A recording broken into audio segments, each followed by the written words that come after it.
All right.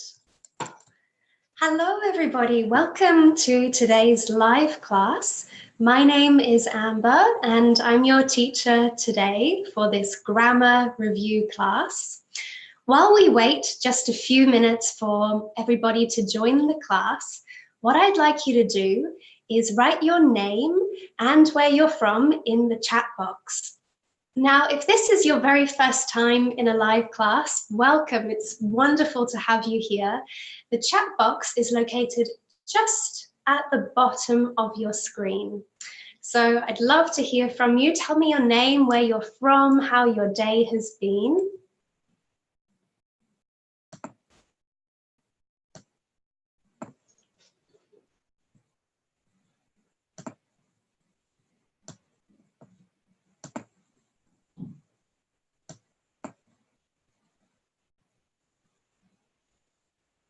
All right, so I can see we've got 4 people in the class so far. Wonderful, Joseph from Nigeria. It's lovely to meet you.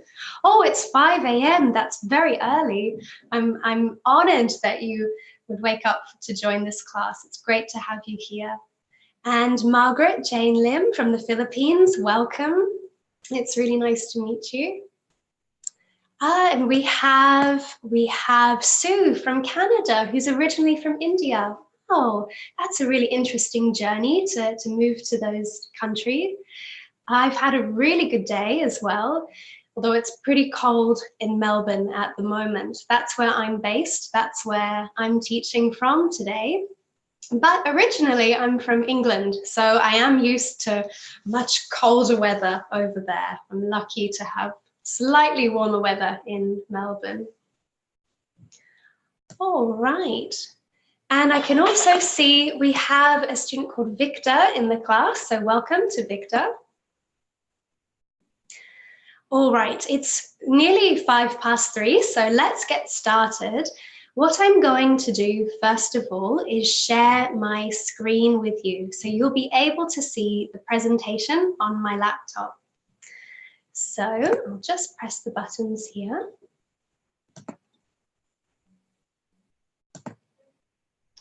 All right, and I've got our lesson up here. Okay, so just to say again, this is the grammar review course on E2 School. My name is Amber, and I'm delighted to be here with you today. Now, before we go any further, I just want to check 2 things. Number 1, can you hear me? And can you see my screen? Can you see this presentation? If you can, type yes in the chat box. If you can't, type no.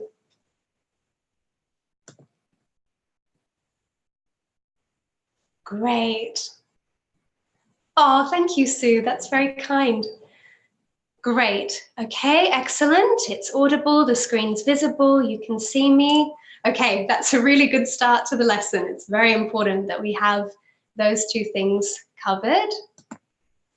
Okay, so a little bit of information before we start. So you're on E2 at the moment, and specifically you are on E2 School, which is our very exciting new project, and it is the sister school to E2 Language. Some of you may have started on E2 Language and then come over to E2 School, or maybe this is the first time that you're joining or seeing any of these different types of courses we have on offer. So E2 School just launched. It launched on Friday, so it's a very, very wonderful time for us here, very exciting for our new project. And on E2 School, we have 4 different courses. So the difference between E2 School and E2 Language is that E2 Language is perfect if you're looking to take a test such as the PTE or the IELTS or OET or TOEFL. If you're more interested in learning about the grammar of English and on your speaking and your pronunciation Perhaps you would like to learn some test-taking skills or build your vocabulary, then E2 School is exactly the right place for you. At the moment, you're in the Grammar Review live class. The purpose of Grammar Review is to look at the building blocks of English. So it's great if you're a beginner learner, and it will also be good if you're a more advanced learner. I think grammar can be helpful for everyone at any level, even for native English speakers like myself, to build an awareness of grammar. So I love grammar, I love teaching grammar, so I'm very happy to be working with you today on this. Okay, so in this class, you will need two things. You need your computer to watch this presentation, to see me, to hear me. And we're also going to do some activities that you will need your phone for. If you don't have a phone with you right now, or if you can't use your phone at the moment, that's okay, don't worry, you can still use your computer to interact and to answer the questions. But if you do have your phone with you, I'd like you to have it nearby, get it handy, because we will do a few activities using it.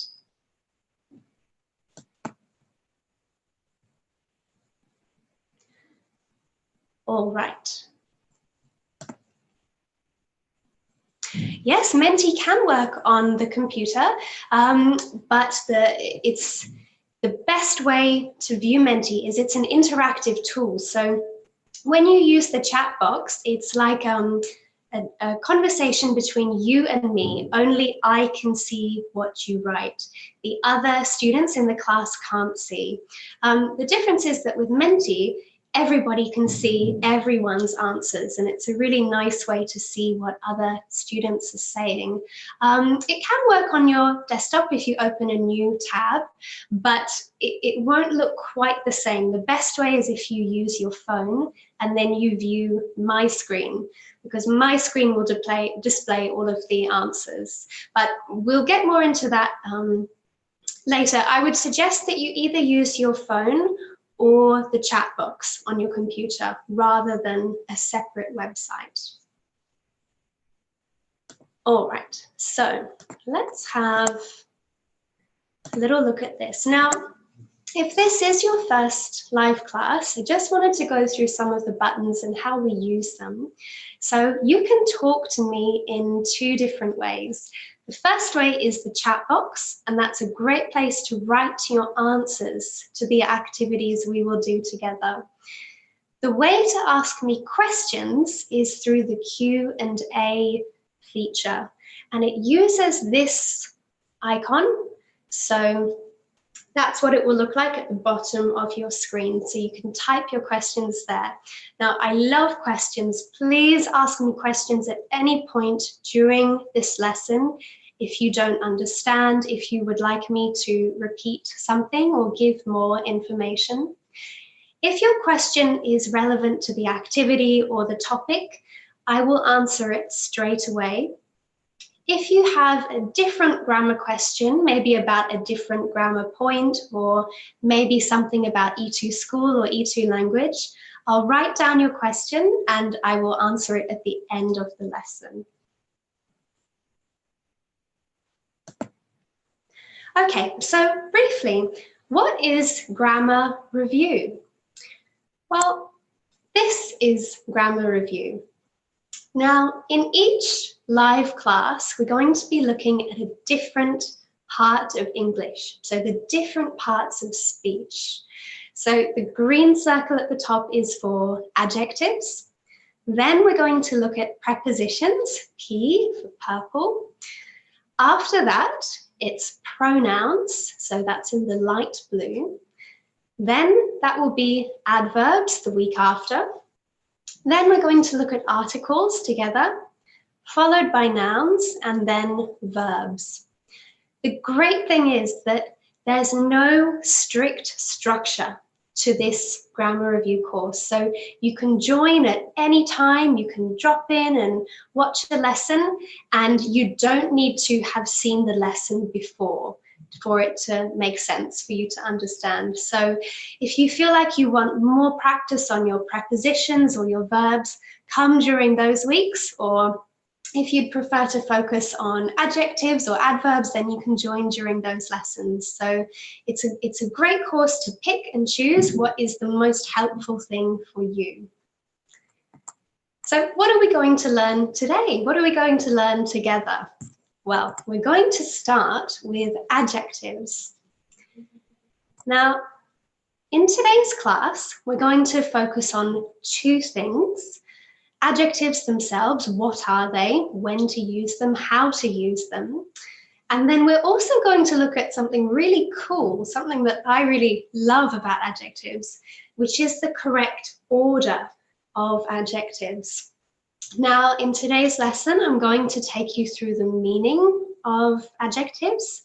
I'm going to take you through their use and their forms. So this is today's lesson on Tuesday.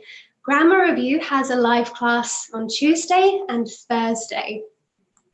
So Thursday's focus is going to look at comparative adjectives and superlative adjectives. But today we're going to start with these two, and if you're interested in learning more about the other types, it would be wonderful to see you again on Thursday if you'd like to join then. Okay, is everybody ready to begin?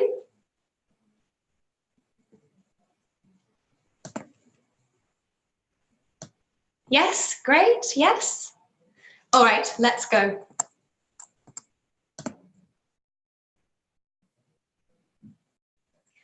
Let's start the class. Okay, so first I'm going to start with the meaning of adjectives. Now we're going to do a Menti activity first of all. So you need your phone, and on your phone, take your phone and go to www.menti.com. And when you're on the website, I will give you a code to enter into your phone. So I'll just give you a few moments to get your phone, go to the website. I'll do it on my phone now.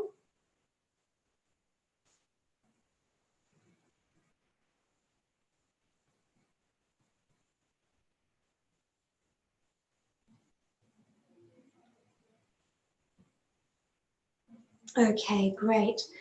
So this is what my phone currently looks like. That's the Menti website. And I'll go to the next slide now. Here is the code. So the code is at the top of the screen, 495159. I'll say that again, 495159.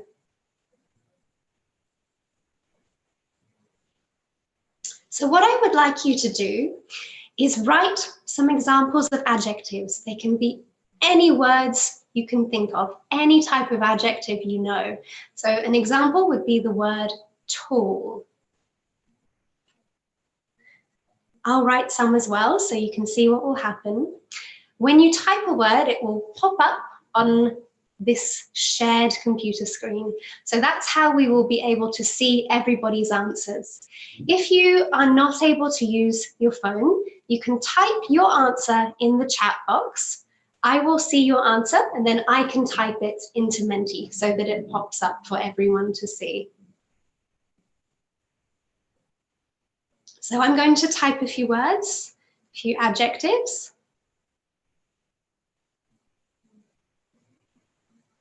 And you can submit words multiple times, so write as many words as you would like to.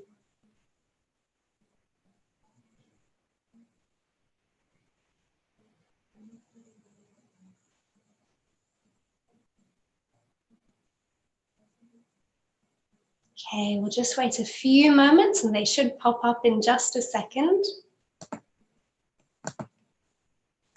If not, I might try to reload it and see what we can find.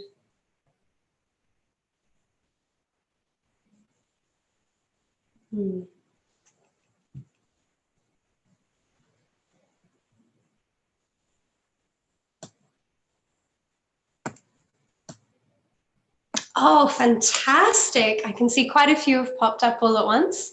Okay, so what have we got? Cheerful, short, beautiful, big, small.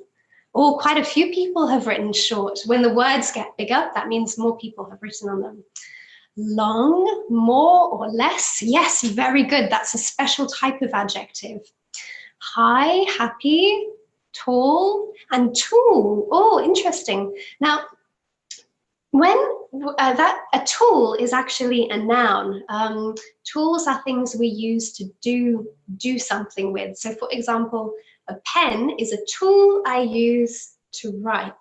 So a tool is a noun, but actually it has quite a similar pronunciation to the adjective tall. So or is for tall. That means when somebody is high in their height. So that's an important one to remember. Tool versus tall. All right, well, I can see some great adjectives here. So that leads me to my next question, which is, what are adjectives? What are they? Tell me what you think in the chat box. I'd love to hear your understanding of adjectives before we begin the class, before I explain what they are. So what do you think? What is an adjective?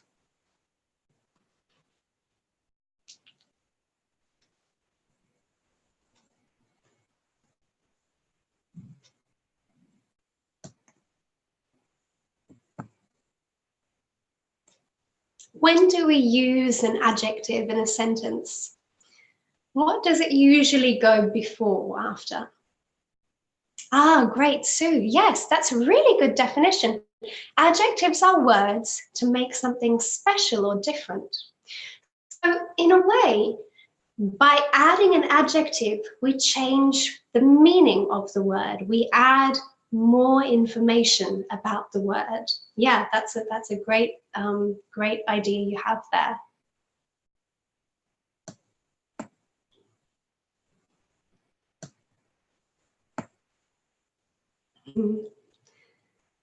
All right.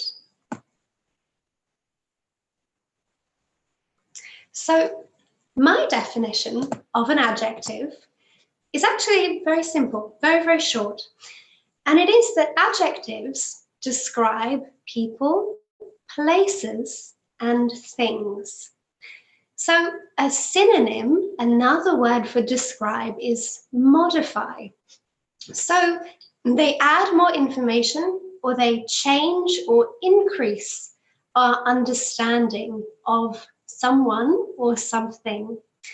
When you are writing, adjectives are a wonderful way to bring your writing to life, to make it interesting for the reader, to make your language colorful and really, really dynamic to read. So they're one of the most beautiful parts of English, I feel, in that they really connect to all the senses, what we can see, hear, touch, taste, smell. And so adjectives are a really lovely area to work with. They're one of the quite fun areas of grammar to play around with. So I'm going to show you a table now of the different ways we use adjectives with people, places, and things. I'm going to start with people, first of all. Now, while I put the table up here, I'm going to turn the video off. But don't worry, I'll turn the video back on to explain things or to show things. So I'm just going to disappear for just a moment. Okay, so here is the information for people. We can use it for groups of people. For example, if we're talking about nationality, such as people from China are Chinese people. A person from India is an Indian person.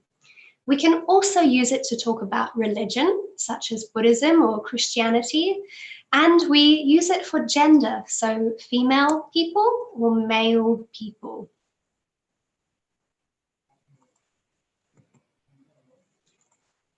The next way we can use adjectives for people is to talk about how they look. So we can talk about their body.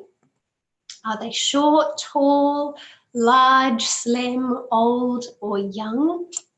Now, by the way, everyone, if at any point you see a word during this lesson that you don't understand, or maybe you'd like more information about what it means, please tell me. You can write your question to me and I will answer. Okay, next we have hair.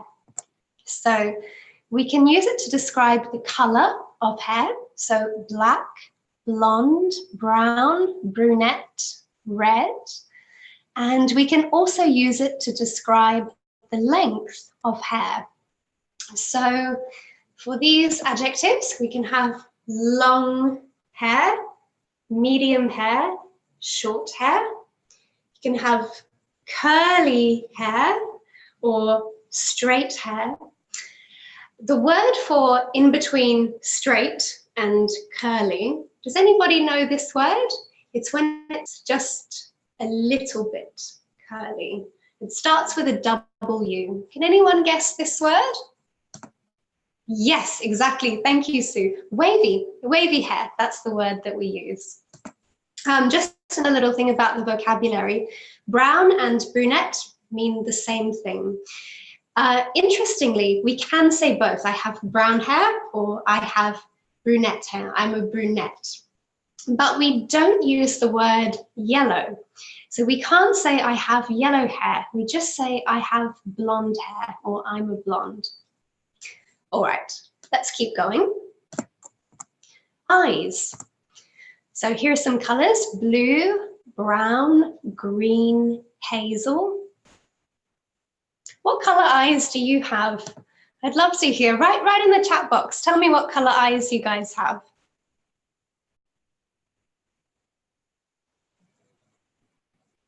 Oh, Margaret Jane, you've got black? Lovely.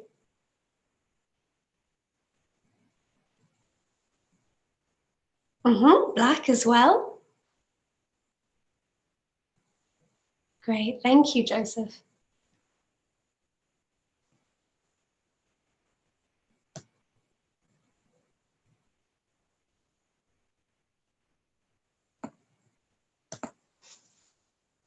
Now, interestingly, in English, we can say black eyes, but it's also very common to say dark brown. So if your eyes are truly black, we would say, I have black eyes.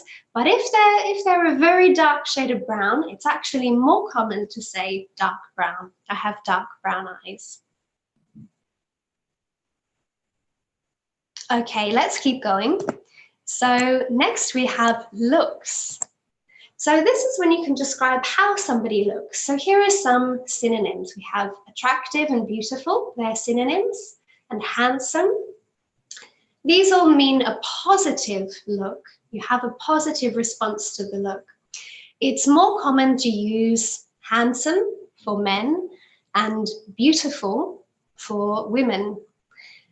The word attractive we can use for both men or women. And the word at the end, ugly, has the opposite meaning to attractive, so different meaning. Then we have how people act. So what are they like? Here we have some words. So we've got brave. You can say he's brave, he's clever, friendly, funny, kind, lazy, polite, and popular. Oh, I see. So Sue, that's a great question. So everyone, Sue has asked me, ugly is a rude word to say to somebody. So what is a good word we could replace it with? What's a more polite way of saying ugly? Well, I would actually use a comparative adjective here, and I would probably say she is. If you're comparing something to someone else, you could say she's, I'll just send this in the chat box, she's less attractive than a noun or something. Or you could say She or he is not very attractive. So that is a polite way of saying she is ugly or it is ugly.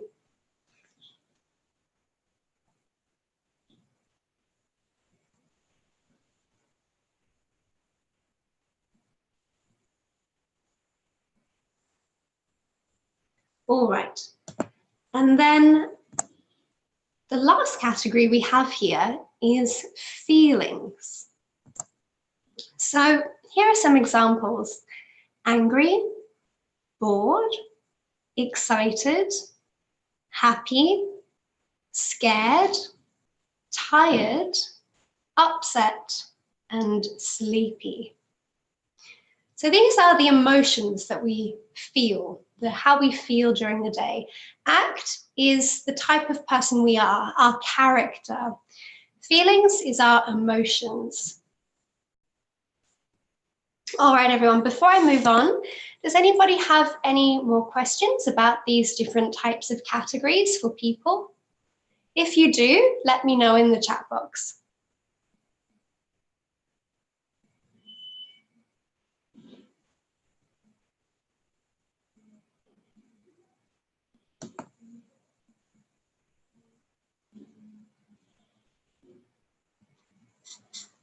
Okay, all good, everybody? So let's have a look at places and things. So it's a little bit different, this one. For places or things, we can give an opinion. So, for example, busy, clean, crowded, dirty, or modern. So that's what you think of a place, what you feel about a place. And Sue, I've just seen your question. That's a really, really good question. In fact, I'm going to address that a little bit later on in the question, in the lesson, sorry, the difference between an abstract noun and a feeling adjective. That's a really good one. I'll answer that very soon because it will come up later on in the class. So another type, so we've got look, again, the way something looks. So we've got the size, the age, the shape, the color, the state,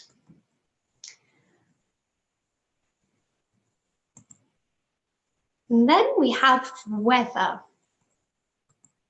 So here are some weather words. We've got cloudy, cold, foggy, hot, rainy, stormy, sunny, windy.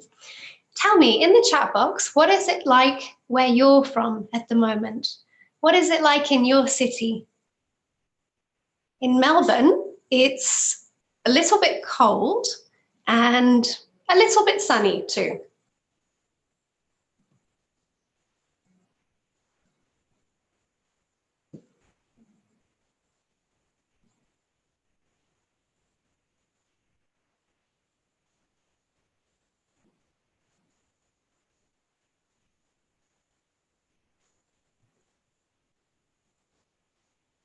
Oh, wonderful. It's sunny here in the Philippines.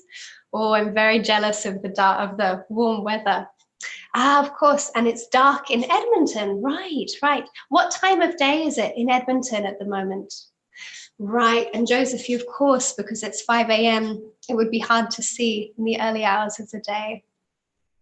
Right, so it's nighttime. Oh, goodness, so we have one student up very late at 11:30 and another up very early at 5 a.m. Well, thank you. Thank you for making the effort to come to this class despite the time difference. All right, so moving on, let's have a look at feel. So how a place or a thing feels. So is it hard or soft, smooth or rough? And then we have sound, noisy or quiet. And one more, this is always a fun one. taste and smell. So how does something taste? Is it sour or spicy or sweet? And what does it smell like? Does it smell delicious? Does it smell horrible? Okay, so we've gone through the different, I'll come back again, hello everyone. We've gone through the different types of ways of using adjectives for people, places, or things. Now we're going to do our first activity. In this activity, I just want you to highlight the noun in the sentence.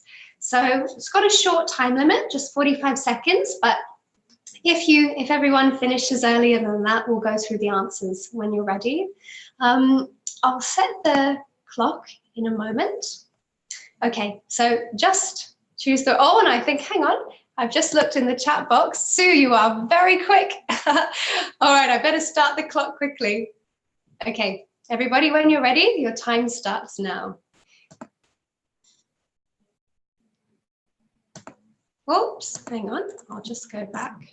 Sorry, everybody. There we go, the clock started. If you've already found all the adjectives, then I want you to find, the nouns, then I want you to find the adjectives for me. Let's start with the nouns, please. All right, I'll turn this off.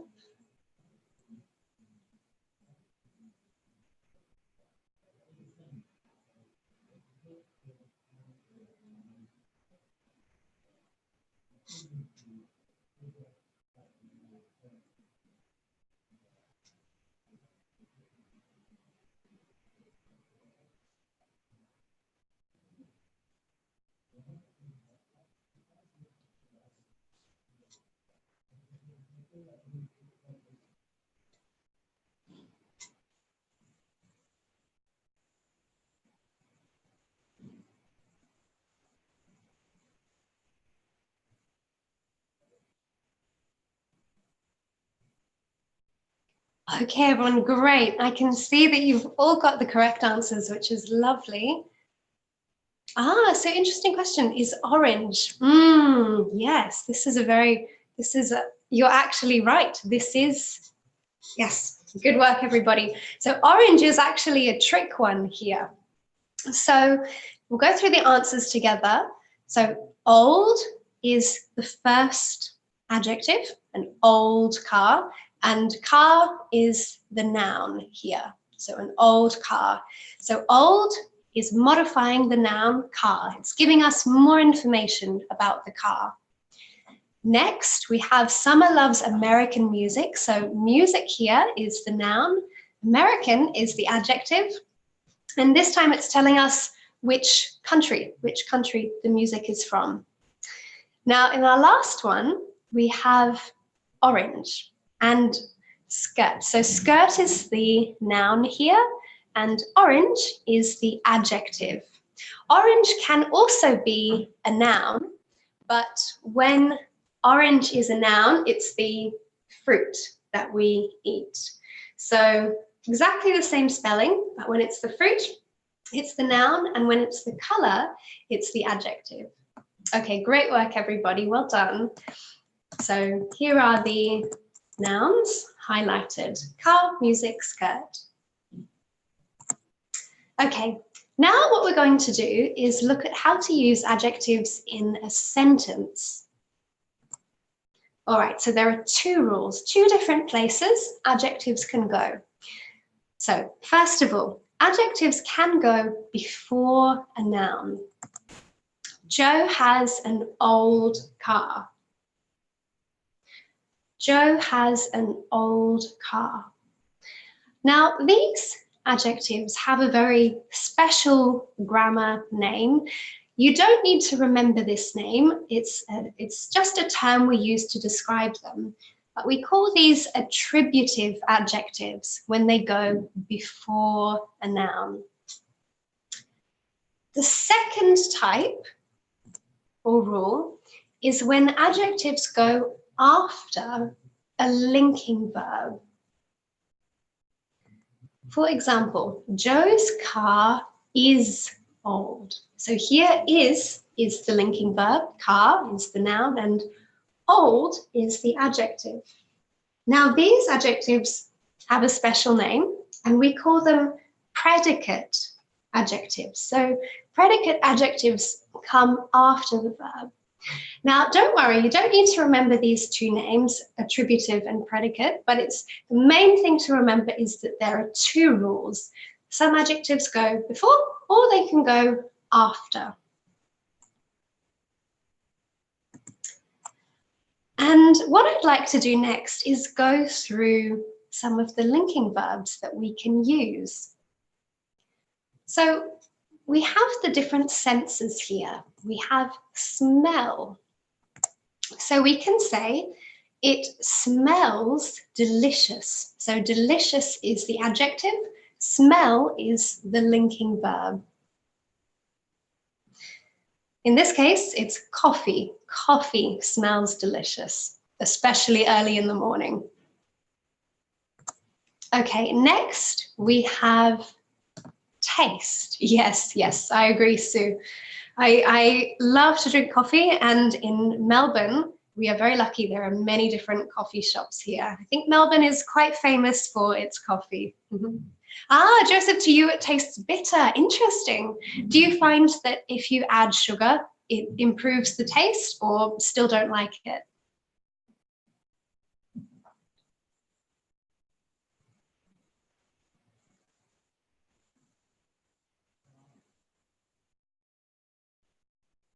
I remember when I first had coffee, I did also think it was bitter, but over time, I definitely got more used to it. All right, so yes, excellent. You've actually got our next linking verb, taste. So for coffee, we could say it tastes bitter. Or if we're looking at food, we've got a burger here, we could say it tastes delicious. So again, same adjective, delicious and delicious. All right, now we're going to look at sound. So we can say for music, if you're listening to a song or you're going to a concert and you're actually hearing something, you're physically hearing it with your ears, we can say it sounds beautiful.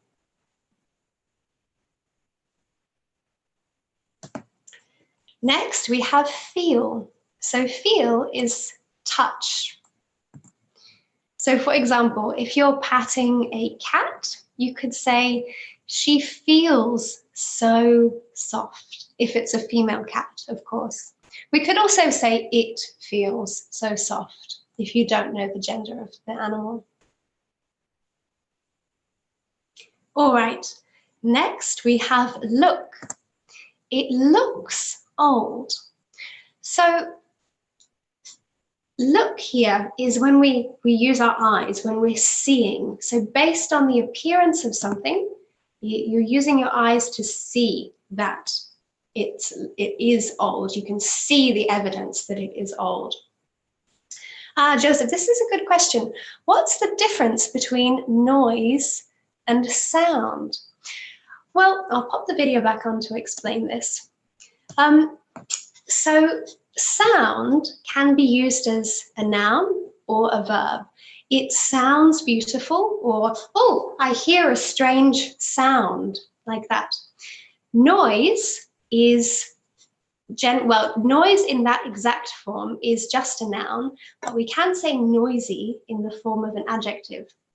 Now, in terms of the meaning, they have the same meaning, something that we can hear, but often the feeling you have when you say these two words is a little bit different. Noise is quite a neutral word, so it doesn't have much. Oh, sorry, everybody, I've confused the two. It's sound. Sound is a neutral word. You don't have much emotion when you say it. You can just say, I can hear a sound. It could be a good sound or a bad sound. Doesn't matter. It's just a sound. But in contrast, noise has more of a negative feeling attached to it. We can say, oh, I can hear all that noise, or, you know, my neighbors made so much noise last night. So noise tends to be used in a more negative way.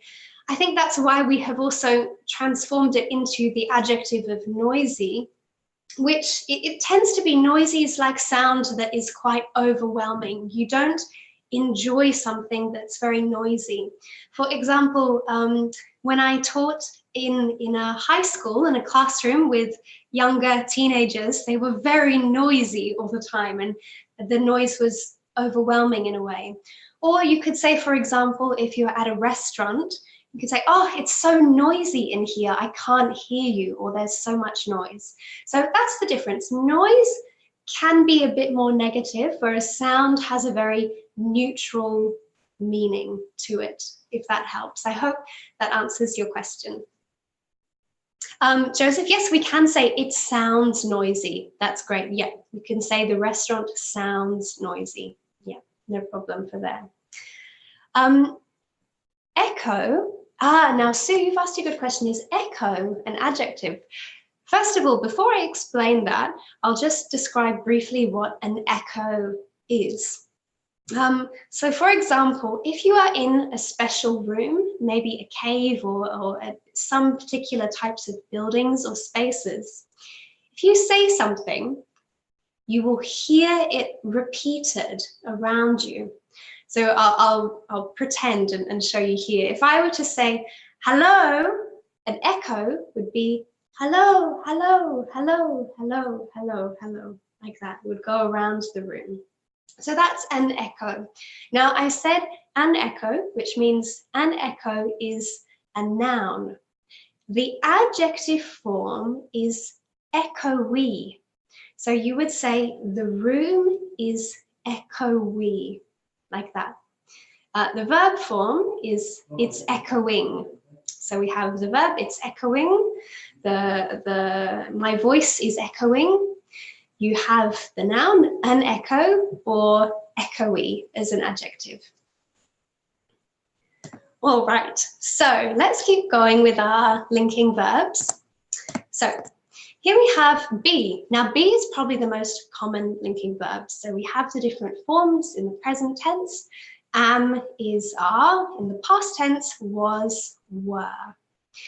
Now the reason why I've put a little tick next to the person is we use be for things that are true, things that we know, things that we are sure about. So for example, he is English, or he is Indian, or she is from the Philippines. So we use this with things we know to be true.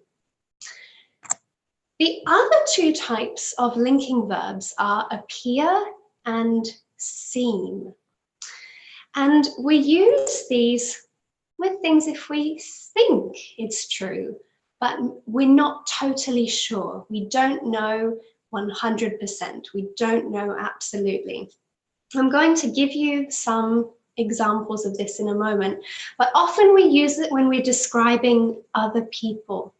So we can look at another person, we can use our general knowledge, our knowledge of facial features and expressions to guess how they're feeling, but we don't know unless we ask the person. So I'm going to give you a little example here. So let's look at this picture. What emotion is he feeling? Type your answer into the chat box for me. Okay, so Sue, you could say yes, sad, tired.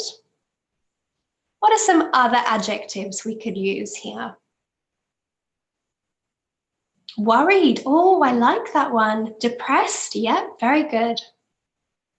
Exhausted. Ah, great work, Margaret. I was thinking of that one too. Yep, exhausted. Very good. So got some nice synonyms here.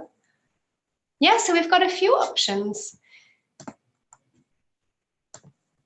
Nostalgic. Oh, what a lovely word. Nostalgic is a very interesting word to use. Actually, it's one of my favorite words.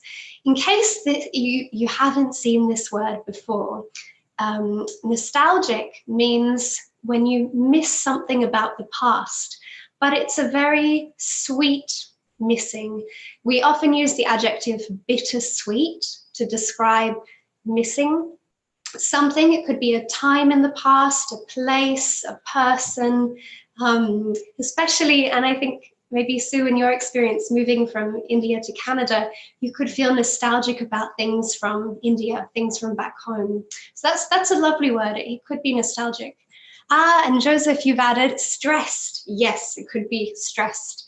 Maybe he has an exam, you know, tomorrow. Maybe he has assignments. Another one, maybe he's heartbroken, we could also say. That means if you are in a relationship that's ended and you're very sad, we say heartbroken. So that could be an adjective as well. So I think the point that I wanted to make here is actually we don't know. We don't know what emotion he's feeling. So we need to say in English, he appears sad, or he appears tired. Yeah, I think that's right. Oh, yes, exactly. We could say he seems sad, or he seems to be sad. That's a great grammatical feature that you just raised, Sue. We can in English also add to be. So I'll just type this for everybody to see. We can say he appears sad, or he appears to be sad. It has exactly the same meaning either way. Or he seems sad, or let's say tired. He seems to be tired. Very, very good. Okay, I have another one for you to do. How much is this teapot?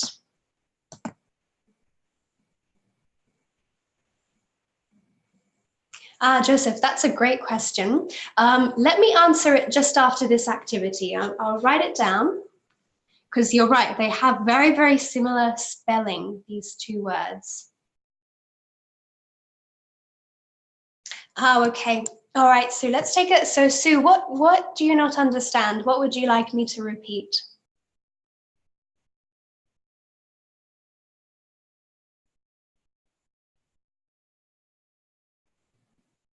Did not understand the sentence. I'll repeat Joseph's question, if that's what you mean, because it's a very good question. Okay. Joseph asked, what's the difference between appear and apparently? Because they look very similar. They've got very similar spelling. So what's the difference between appear and apparently? What I'll do, I'll answer that question just after this activity. So just for the moment, write your answers in the chat box. We'll go through it together, and then I'll answer your question, Joseph.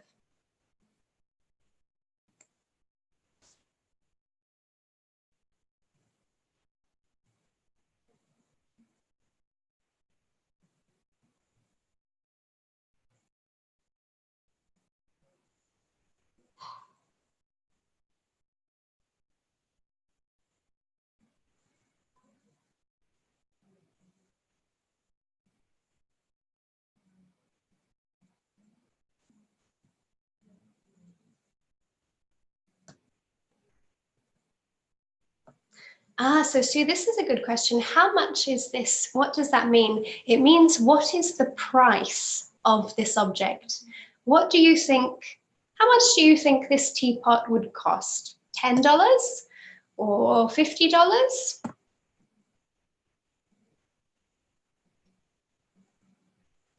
Have a guess. Maybe it's a very old teapot. Maybe the bit at the top could be real gold, or maybe it's fake gold. What do you think? Do you think this is an expensive teapot or a cheap teapot?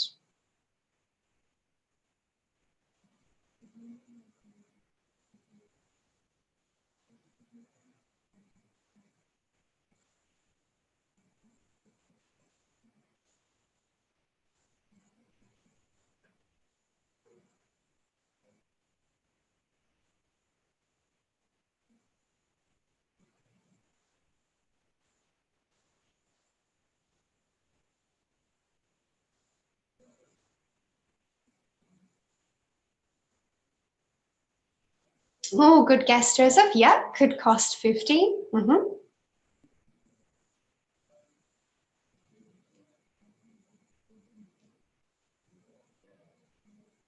Well, the point is, and again, we don't know. We just don't know. So when we don't know, as we saw with the feelings, yeah, so exactly. And Joseph, it's very good that you used the modal verb, it might cost 50, because that shows that you don't know. So that's really, really good to use might here. It might cost 50. Or it appears to be expensive, perhaps. So that's what we need to say. It seems cheap, if that's what you think, or it seems expensive.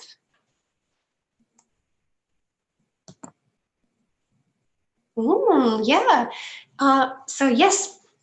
Oh, now Sue, this has raised a good point. So Sue has written, it seems to be archaic, so it could be around $50. Now that's a really interesting adjective that you have used here. Archaic has a meaning that we generally only use with words.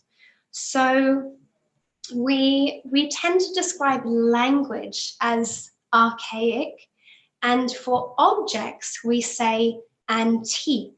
I'll just write that here for you in the chat box. Ah, Sammy, welcome. It's nice to hear from you. So maybe around $10. Yeah, that's a good guess. I'll just write that here for you now, Sue. So archaic we use, no longer use, and antique is used with objects that are very old. An example of, I'll just pop the video back on here to explain. An example of the way we would use archaic is when we talk about language from the past. So does anybody here know the English writer called Shakespeare? Has anybody heard of Shakespeare before? He wrote a lot of different plays, very, very famous plays. Yes, yeah, great, that's great to hear. Now, in a lot of Shakespeare's writing, it's quite hard to read. For me, it's hard to read because the language is very old. An example of Old English is in the past. You, just type it here, instead of you, we said thou. So, for example, today we say you are, and in very old archaic English, we would say thou art. So English has changed. Yes, exactly. And it's still used. Sue just wrote a good comment that that type of language is still used in prayer, in religions around the world that use English as their language. And so it's still common to see some archaic English words in religion, but we don't use them in speech anymore. So archaic is a word that we use to describe language that's old, but we don't use archaic for objects or things. We use antique. Antique if they're reasonably old, last few hundred years. If it's very, very, very old, we say ancient. So for example, if this teapot was from ancient Egypt, when the pyramids were first built, I would say this is an ancient teapot. If this teapot is maybe 100 years old, I would say it's an antique teapot. So it's the first time you've heard that before. Yeah, it's yes. English always has a lot of surprises in terms of its rules and its uses, but that's all right. We're all here to learn, so that's always a good thing to learn new things. While I'm talking to you at the moment, I'd like to address the two questions that were asked. So I'm going to start with Joseph's question. What is the difference between the verb appear and apparently? Because they have quite similar spelling. Well, the difference is in two ways. The first way is grammatical. Appear is a verb. Apparently is an adverb. Apparently means as far as I know. So in some ways there is a similarity between appear and apparently, because you're not totally sure. You don't know 100% if you're correct about what you're saying. And so, for example, an example sentence could be, apparently, he's going to come to my birthday party. So maybe I heard from somebody else that he was thinking about it, or he said he would, but I'm not totally sure. I'll just go down. Ah, yes, okay, great. And Sue, I'll answer your question next. Joseph, did that answer your question in enough detail that apparently is the adverb and appear is the verb, but they do have a slightly similar meaning in that it's to the best of my knowledge, this is what I think. But I don't know everything. I don't know all the information. I don't know all the facts. So to answer your question, I'll start first of all with the difference between abstract nouns and feeling adjectives. So an abstract noun, just to remind everyone, abstract nouns are things that we can't touch them. So for example, love is an abstract noun. Happiness is an abstract noun. Sadness is an abstract noun. Help, the concept of help is abstract noun. And so feeling adjectives, when we take two words, for example, happiness, the abstract noun, and happy, the feeling adjective, I feel happy or I feel sad, versus sadness, the difference is in the word form. So they have a similar meaning. It's addressing the same emotion that you feel. One is in the noun form, happiness, and the other takes the form of the adjective. You can, interestingly, say, I feel happiness, or I feel sadness. So we can place that abstract noun after a linking verb. That's very possible. But the main difference is just between the two in their word form, in their grammatical form.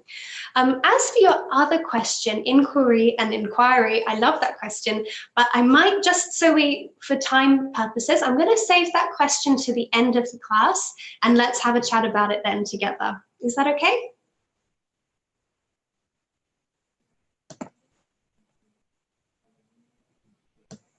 Okay, great. Sounds like a good plan. All right, so what we're going to do, oh yes, so now we know if the teapot is $500, then instead of saying it appears expensive, we know, so we can say it is expensive. All right, so we've got time for another activity now. I want you to put these words into the correct order and write a sentence. So we've got 3 sentences, and I'm going to give you 60 seconds to do this activity. Okay, good luck. Your time starts now.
All right, everyone, I've just seen the last few answers come through. So let's go through them together.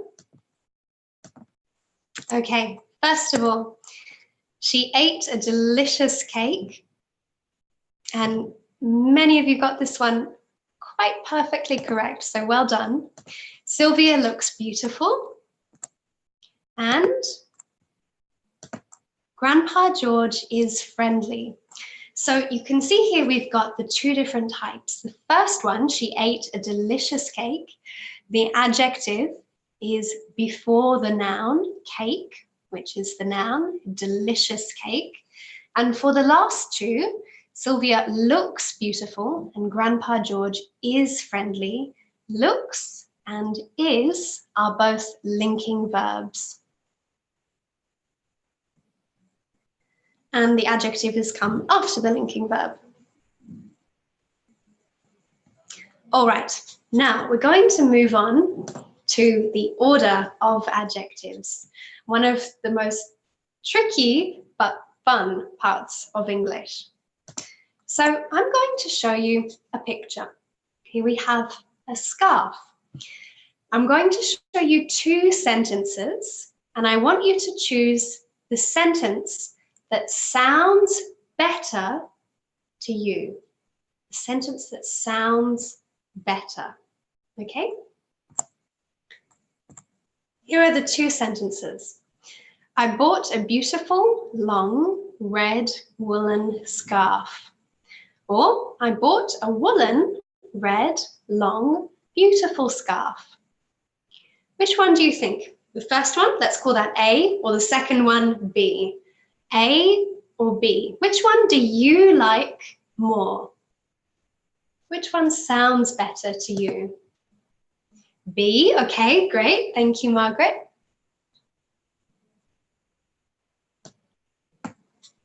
What do the others think? What do you think? Which one do you like more? Okay, Sue, you've said A. Oh, so we've got one on either side.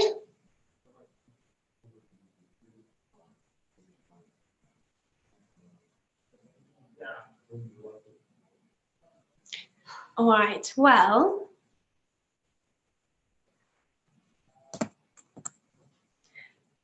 there is one of these sentences that is correct and one that's not correct. And actually, the correct one is the first one. So I bought a beautiful long red woolen scarf. Now, English has a special order that adjectives need to go in.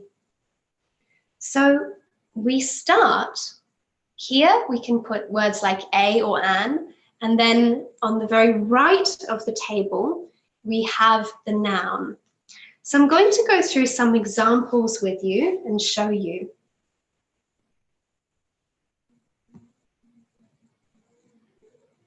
Okay, so let's go through the categories one by one before we look at the examples.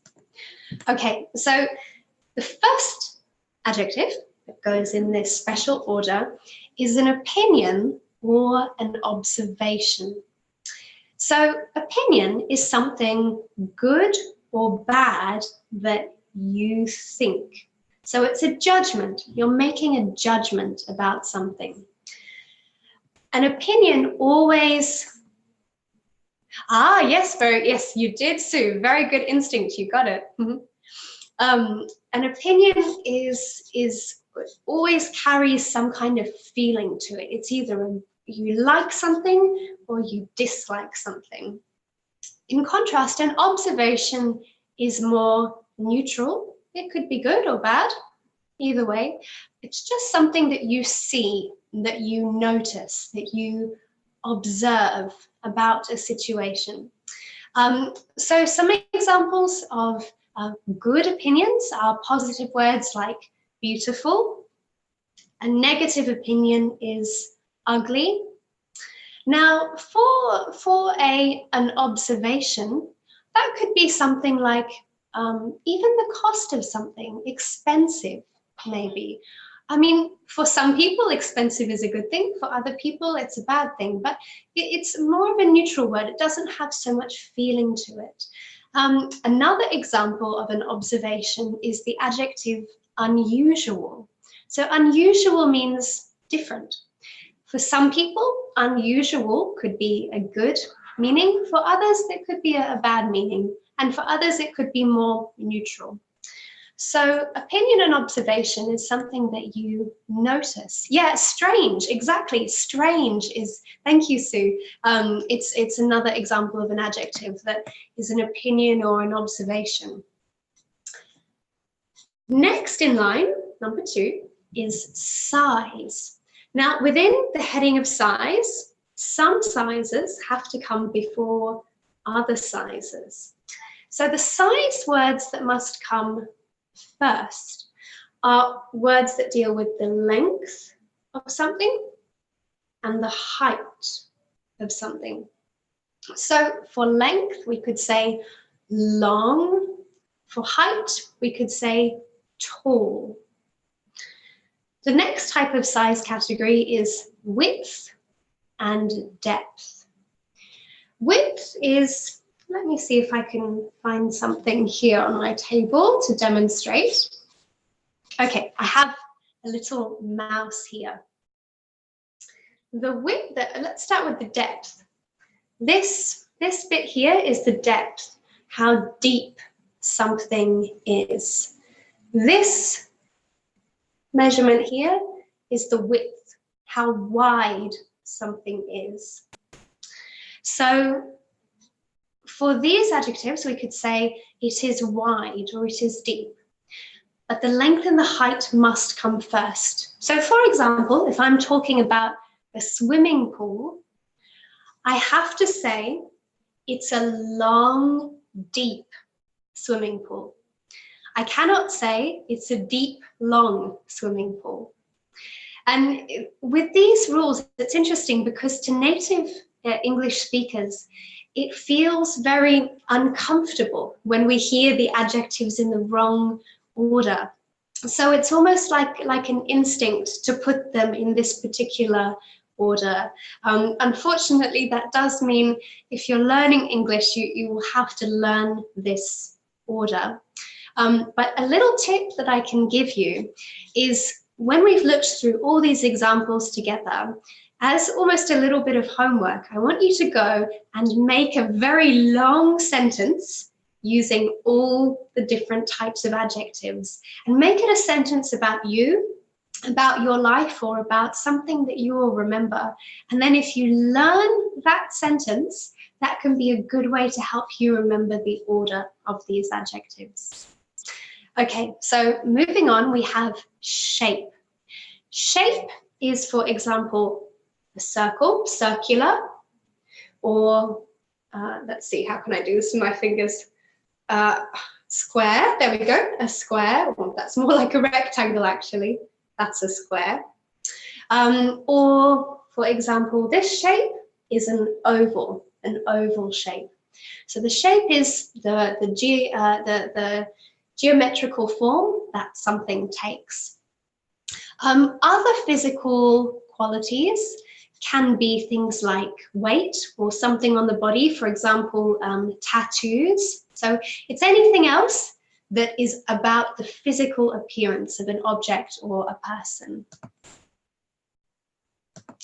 Now, so I've just seen your question, could long be used for width? This is an interesting question about length and width. If I take a piece of paper, this is the length and this is the width. So the length we tend to use for the longer measurement, the width, the shorter one. They can be quite interchangeable in a way. It depends on the context of the object that you're wanting to describe. But if you're comparing an object that has both of these qualities, that it's long and wide, or long, for example, long and narrow, the narrow must come afterwards. So yes, it does depend on the item you're wanting to describe. If you're just using one size adjective, then it's no problem. You can just go in the size category. But if you're using two size adjectives, then you just have to consider their order. Next, we move on to age. So age, is it old or new, antique, for example? So we could use that word there. Color, we've got our different color words. Origin is where it's from, so Australian, British, for example. Material, what is it made of? So for example, this pen is plastic. This jacket is cotton. Type, now the type of something provides more information about it. We'll see some examples which will help make that come into context and give you a clearer idea of the type. But it's essentially, if there are multiple types of this type of object, which one is it? And then the last type, well, the last category, I should say, is purpose. So how is this noun used? And often the purpose is joined with the noun itself to make a name that we recognize something by. So before I say any more, let's go through some examples and we can look at it together and it might become a little clearer. Okay, so here's the first one. Down the bottom we have, actually you tell me, do you know the name of this painting in English? You may know it in your language, but what is the name in English of this painting? Aha, yes, great work, Sue. Yes, the Mona Lisa, or La Gioconda in Italian, which is its original name. Ah, lovely, you've got it too. Great work, Margaret. Yes, so the Mona Lisa. So when we're describing the Mona Lisa, we could say a beautiful, old, Italian oil painting. A beautiful, old, Italian oil painting. Now, oil is the type of paint that has been used. We have different types of paints in English. You have watercolor, acrylic, and oil. And oil is the paint type that was used for this painting. Let's look at another example. I might just turn this off here. Okay. A tall, and then we move on to shape, thin, tattooed. So we can see he's got tattoos on his arm. American, so there's the origin, basketball player. Okay, here's another one. An unusual, shallow, pink, Australian lake. And actually, Australia has many of these beautiful lakes. They're really quite amazing to see, mostly in Western Australia. All right, next we have an ugly, smelly, old cotton sock.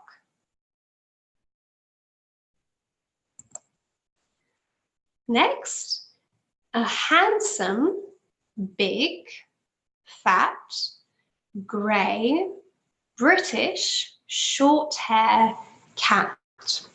Now here we can see short hair is a type, an example of a type.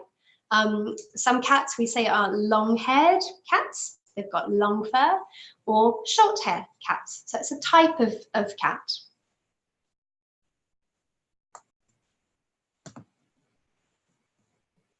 Oh, I see, Sami, that's a good question. You said handsome or fat. Well, I have to make a confession. I love fat cats. So to me, a fat cat is handsome. But maybe to other people, a fat cat is not attractive. It's not beautiful or handsome to them. And so in that case, you could say an ugly, big, fat cat. But to me, I love fat cats. Probably not the healthiest thing, but I think they're very cute. They're very adorable. So that's why I wrote handsome when describing this cat. Ah, I see. So, well, interesting. So Sammy has raised a good point. Could you say that a man is a fat, handsome man? Well, I guess it all depends on your opinion and how you feel about the person. For some people, I mean, I guess it depends on personal preference and what you think about that person. We can definitely use the two adjectives together, fat and handsome. They work together. It's not grammatically incorrect. It's just a question of whether you would choose to say that or not. For me, I'm very happy to associate fat with beautiful or fat with handsome, definitely. But for other people, they don't feel that way. So it wouldn't work for them to join those two adjectives in a sentence. Oh yes, thank you, Sue. Yes, I'm glad you agree. Fat cats can be very, very adorable. And Sue, you've also written fluffy. Yes, that's a great adjective to put in. And we would put fluffy into the other physical qualities category here. So before age, we would put fluffy there. All right, let's keep going. So next we have a square. So we've got the shape. Purple, all-purpose cleaning cloth. Now, all-purpose means you can use it for everything. You could use it on wood, you could use the cloth on metal. So it's a type of cloth. Some cloths you can only use on glass, for example. They would have a different name, but this one you can use on everything, so it's all-purpose. Okay, now we've got one last one to look at. A long, wide, so here we can see these two size adjectives used. Marble. Marble is the pinkish material to the right of the picture. Swimming pool. So a long, wide marble swimming pool. Now, what I would just like to point out before we go any further on is that you might notice something interesting about one of these columns. So opinion, size, shape, physical qualities, age, color, origin, material, and type are all adjectives. They're really clearly adjectives. But when we look at the words in the purpose column, we can see basketball, cleaning, swimming. Now, the purpose of something is what it's for, or what's important to its meaning, what is central to its meaning. Now, basketball can actually be a noun, like the ball that you bounce up and down. Cleaning and swimming are actually both actions. They're both verbs here, to clean something or to swim. Now, interestingly, this purpose category must always, always go next to the noun, even when we move the sentence around a bit, and I'll talk to you about that in just a minute.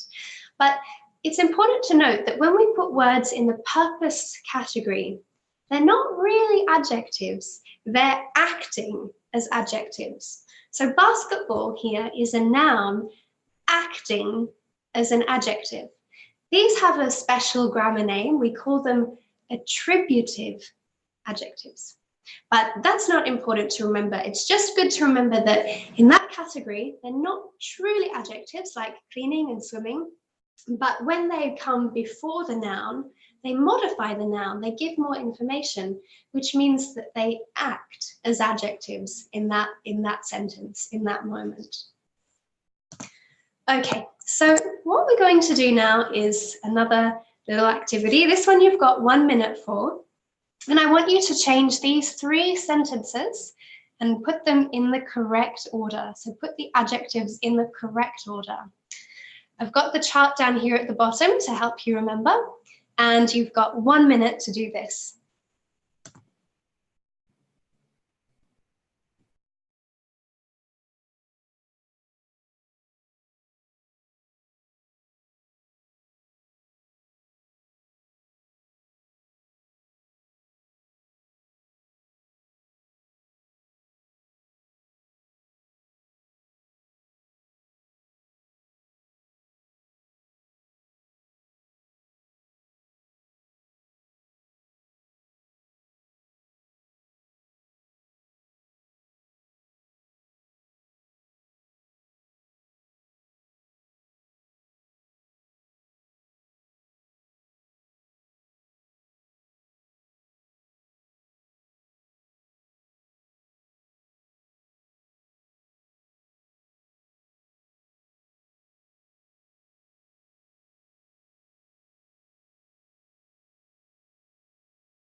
I'll give everybody a little bit more time because I can still see that a few people need to answer. So I'll give you another minute or so to finish your answers.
All right, everyone, I might go through the answers now. Don't worry if you weren't able to do them all. It is quite a tricky new thing and a lot of information to manage all at once.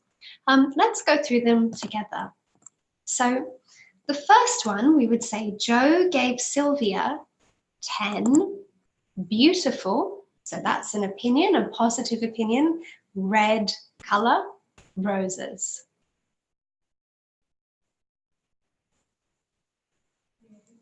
Next, we would say Willie kicked his new, so that's the age, blue, that's the color, and rubber, which is the material.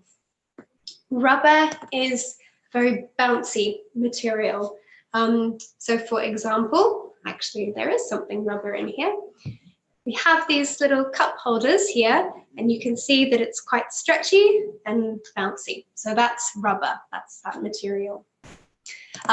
Let's keep going. So next one, Summer bought a small, oval, Swiss silver watch. So small is the general size. So it covers both categories really, the length and the width. Oval is the shape, Swiss is the origin, and silver is the material. So very, very well done if you got all of those correct. Great work. Okay. Before we're coming towards the end of the lesson now, but I did want to just give you a few little rules about how to use commas and the word and when we use a lot of adjectives. So I'm going to go through the two rules. So remember, we have two different rules. You can use adjectives before nouns or adjectives after nouns. And we're going to start with the first rule of before nouns. So there are two different ways. We don't use commas or and with different types of adjectives before a noun, but we do use commas and with similar adjectives before a noun. So let me give you an example. I have a black, brown, and white table. Now, these three adjectives are all colors. So they're the same type, they're similar adjectives. But if I show you this sentence, I have a beautiful, big, circular, wooden table. These are all different types of adjectives. Beautiful is a positive opinion, big is the size, circular is the shape, and wooden is the material. So when we have different adjectives before a noun, we don't use commas or and.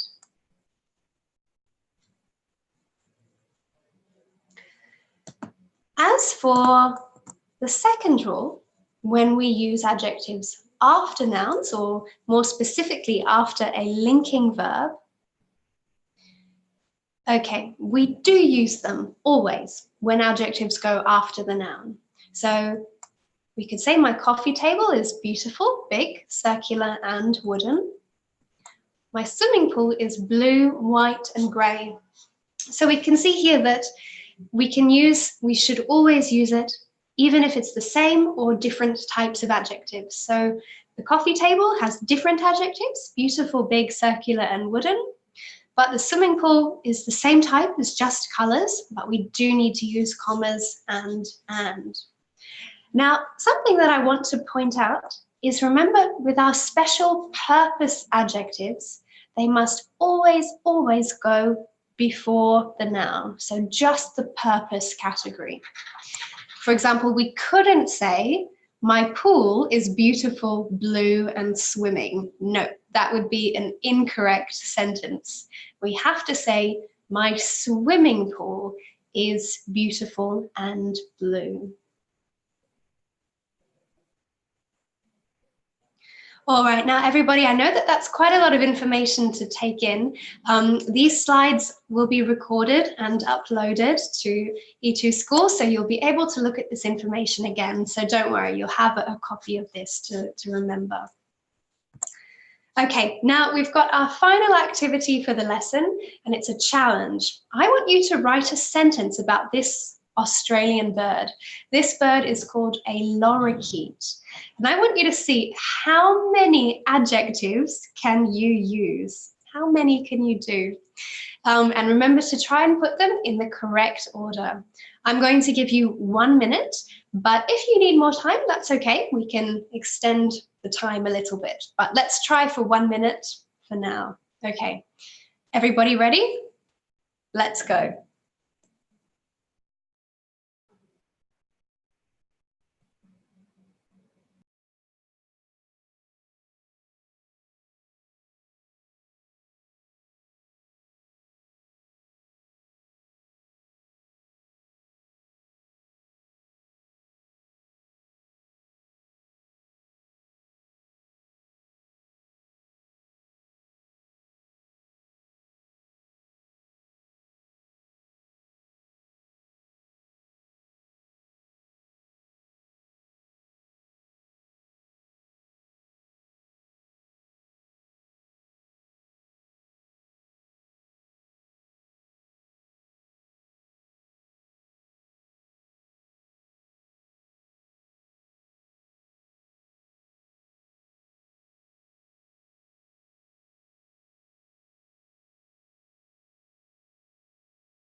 Ah, great. So, Sue, I can see your answer. That's fantastic. Excellent work. And Sammy, fantastic. Love your answer too.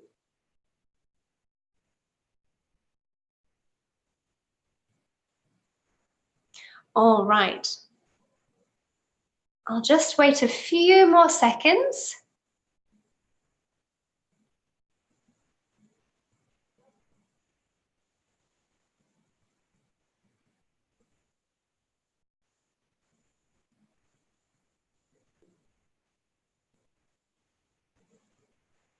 Okay.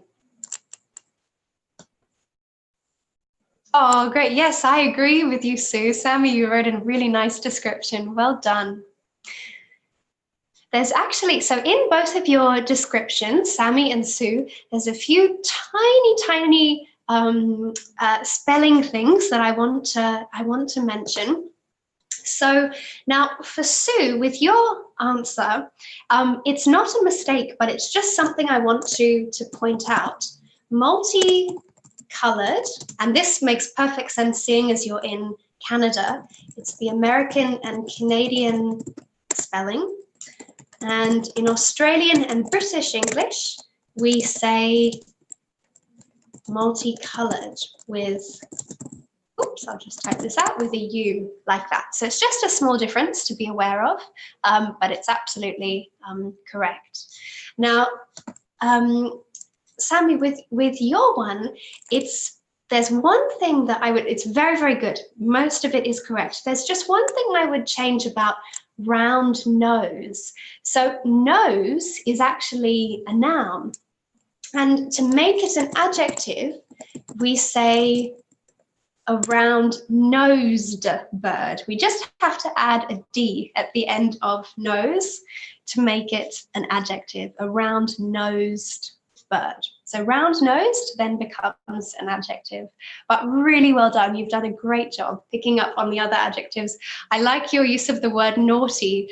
I agree. In fact, I'll tell you guys a little story. I used to live in Queensland, and there were many of these birds up there. And sometimes it's very warm in summer, you sit outside, you're eating your breakfast on the balcony of your house, which is very, very common for most Australian houses in Queensland. And you can sit there, eating your piece of toast, and these birds will fly down and just pick up the food off your plate and fly off. And I had this happen with my toast. I have a very clear memory. I was just put it down for a second and then whoosh, this bird flew away with my breakfast. So they're very beautiful, but very cheeky, very naughty, and very, very noisy as well. They make a really squawk, squawk, squawk in the evening, especially around sunset. So there are just hundreds of them. But I feel very lucky to live in Australia, where we have such colourful birds. When I lived in England, the birds are less colourful. They're much more brown. Now, Sue, this is a good question. Is naughty a rude word or not? It can be. Sometimes it is, sometimes it's not. For animals and children, it's not rude. In fact, it's kind of friendly and funny. You can say, oh, my dog is so naughty, or oh, to your child, don't be so naughty, like that. It means don't misbehave. But if you were to say it to another adult, then it becomes a rude word. It takes on a different meaning. So that's something to remember about that word. All right, well, I can see you've written some great long sentences. And I just wanted to say well done to Sue earlier. I saw your long sentence that you wrote about the vessel. So that's great that you've written a sentence that means something to you using all the different types of adjectives. And I would encourage, Sammy and Margaret, try to write a sentence that means something to you, that is a way for you to remember the order of these adjectives. You could make it about your cat, you could make it about an animal in your country, or a person or a place that you like going to, or a thing, just something to help you remember this order. Okay, so, and here was my sentence that I wrote. I wrote, this is a beautiful, friendly, small, young, colourful, tropical Australian bird. Tropical is a nice adjective. It means something that lives in a place that's warm, or just the place, somewhere that's warm. So we often say a tropical rainforest. And this is a tropical bird because it lives in a warm place. All right. Okay, everybody, so that brings us to the end of our class. So in today's lesson, we looked at adjectives and the order of adjectives. On Thursday, we're going to look at comparative adjectives and superlative adjectives. And for those two types of adjectives, I'm going to go through their meaning, their sentence, and their forms. So yes, Thursday, we're going to do more adjectives. Next week, we're going to look at prepositions. So just a reminder of what's coming up in the grammar review course. Now, before you leave, I want to go through a little bit about E2 School. If you'd like to do some more practice, I wanted to show you a little bit about the grammar review course and what we have on offer. So if you're watching this video ever on YouTube, you'll have to go over to E2 School. If you're already on E2 School, then that's great. You just need to go to this page, the grammar review course page. And this here is the tab for adjectives. It's called Great, and then in brackets, adjectives. We have 3 different courses here: adjectives, comparative adjectives, and superlative adjectives. And here's a little video on what happens when you go inside the course. So in each course, we have reading activities, speaking activities, listening, and writing activities. So it's a great way to practice all your different skills for each grammar feature. This video is for a writing activity, so I'll just start it here.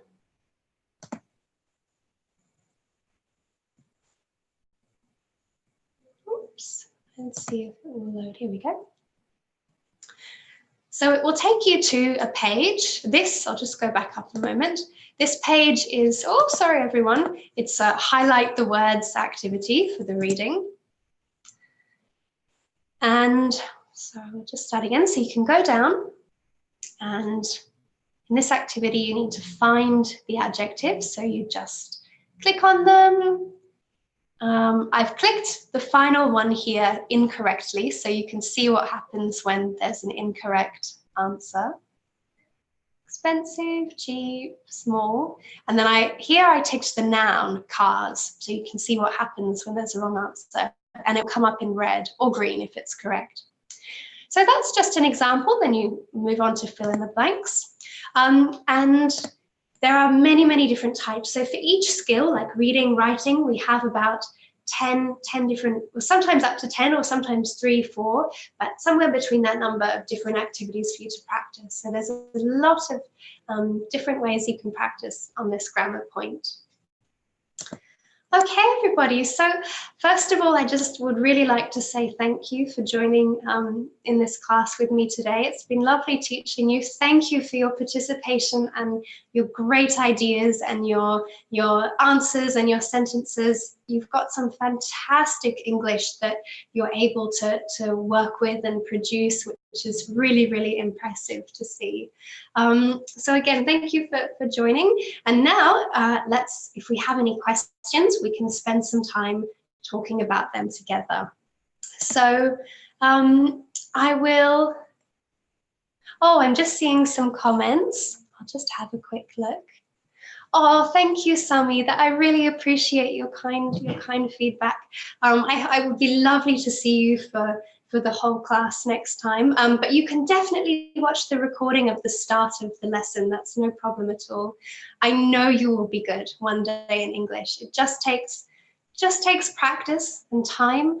But the fact that you've joined this class, that you're trying, that you're working to improve is amazing. Really, that's the hardest part already. Just, and the fact that you're showing up and working to try and improve it is wonderful. And I really look forward to sharing the journey with you and seeing you improve and helping you as much as I possibly can.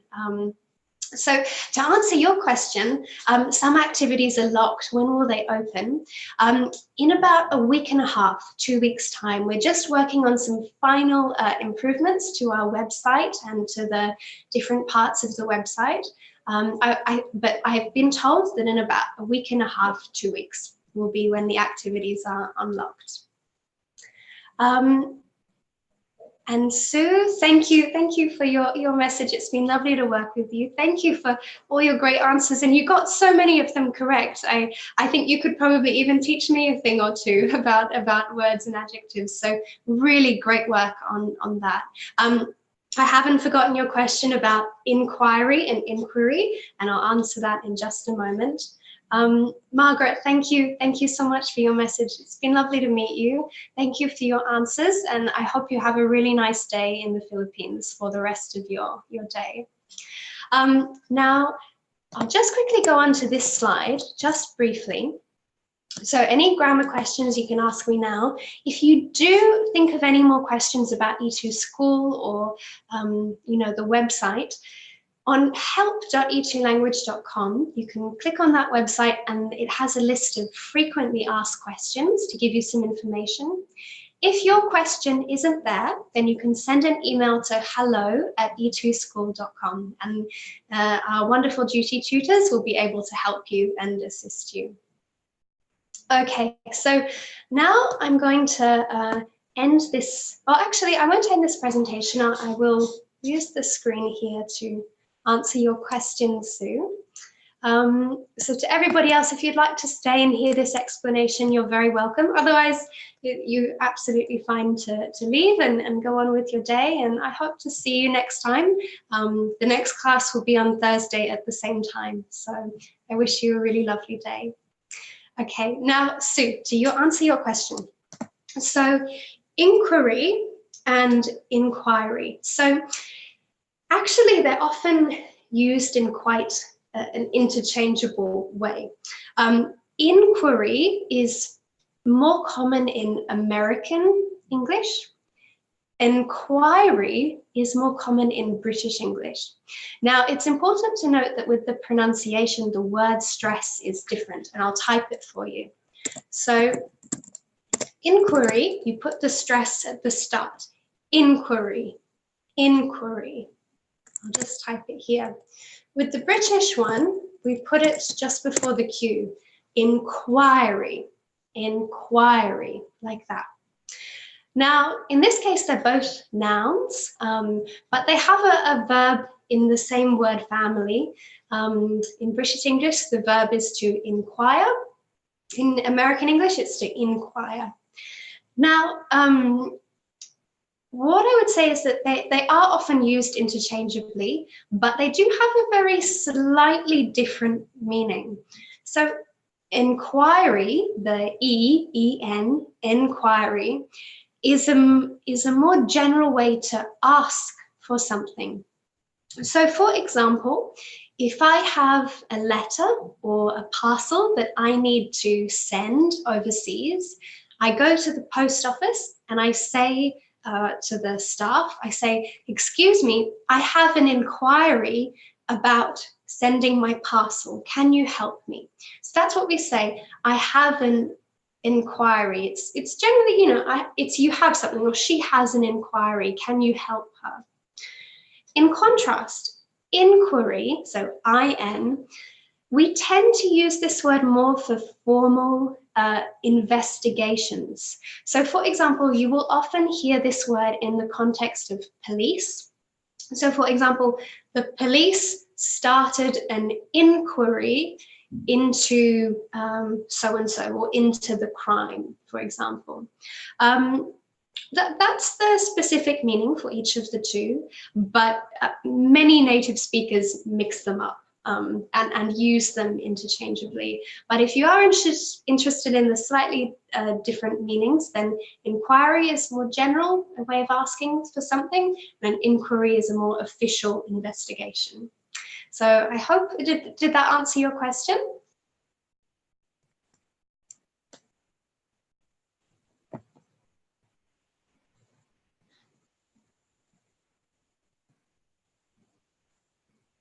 Yeah. So inquiry, yeah, for raising questions in a general way. I'll type it here for you to see. So we always would say, I have an inquiry about something. The other sentence would be, the police launched an official inquiry into. So we would say an inquiry into something, an inquiry about something. And so that's the difference in how it's grammatically used. An inquiry is sort of a general way to ask a question. An inquiry is an official investigation. And so that's the small difference between the two.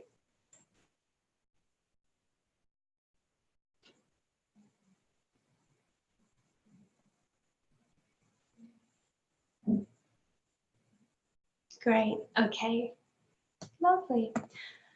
All right, does anybody have any more questions that they'd like to ask? If not, then I will bring the class to an end for today, but you can come again on Thursday and ask even more questions then if you think of some in the meantime. I see, so you always have a doubt to use words, which one is correct. I know it can be a little bit tricky, especially because they have such a similar meaning in the sense of in the way, well, and also in the way that they sound, the way that they look. And remember that you may have seen native speakers use them incorrectly, which makes it then even more confusing. And so I think, you know, it's great if you do remember to use them correctly, but don't worry if you do mix them up or if you make a mistake, because lots of native English speakers do it all the time with those two nouns. Yeah. So don't worry so much about that one. Thank you for the question. That's a great question, by the way, as well. I love questions. All right. No, thank you. Thank you for asking and thank you for joining. I might bring the lesson to an end there now, but hopefully I'll see you again on Thursday, or I hope you're able to join one of the other live classes. I've really enjoyed working with you and teaching you, and hope to see you soon. And enjoy E2 School. It's a great platform and so many interesting things to do. I hope you are able to learn a lot and get a lot from it. Okay, everybody, well, see you next time. Have a great day or evening, wherever you are in the world, and thank you again. Bye, guys.